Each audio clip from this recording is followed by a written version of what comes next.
احادیث کا علم اتنا وسیع و عریض ہے کہ موجودہ زمانے کی تحقیق بھی اس علم کے سامنے ماند پڑ جاتی ہے۔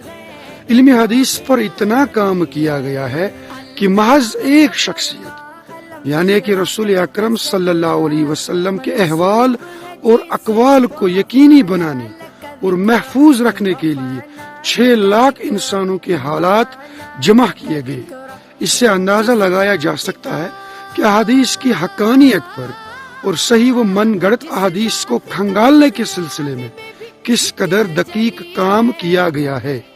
یہ وہ 6 لاکھ انسان ہیں جنہوں نے رسول عربی صلی اللہ علیہ وسلم کی احادیث کو اپنی زبانوں سے بیان کر دیا، اور پھر انہی احادیث کی حقانیت کو جاننے کے لیے ان تمام اشخاص کی شخصیتوں کو پرکھا گیا جنہوں نے کہ وہ احادیث بیان کی۔